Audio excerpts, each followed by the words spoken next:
طالبان کا پل خمری اور فراہ کے بعد بدخشاں پر بھی قبضے کا دعویٰ، جبکہ دوسری جانب امریکی افواج کے انخلا پر جو بائیڈن کا کہنا ہے کہ ہمیں کسی قسم کا کوئی پچھتاوا نہیں۔ افغان طالبان نے دعویٰ کیا ہے کہ انہوں نے شمال مشرقی صوبہ بدخشاں کے دارالحکومت فیض آباد پر قبضہ کر لیا ہے۔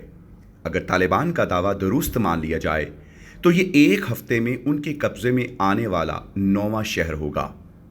تاہم افغان حکام کا کہنا ہے کہ فضائی اور زمینی حملوں میں ملک کے دیگر حصوں میں درجنوں طالبان عسکریت پسندوں کو ہلاک کیا گیا ہے۔ اس سے پہلے طالبان نے صوبہ سمنگان کے دارالحکومت ایبک پر بھی قبضہ کیا۔ سمنگان کے نائب گورنر صفت اللہ سمگانی نے یہ بات تصدیق کرتے ہوئے کہا کہ صوبے کا دارالحکومت ایبک طالبان کے قبضے میں چلا گیا ہے۔ شمال مشرقی افغانستان کے علاقے فیض آباد کے رہائشیوں کا کہنا ہے کہ شہر کے بیشتر سرکاری عمارتیں طالبان کے کنٹرول میں آ گئی ہیں۔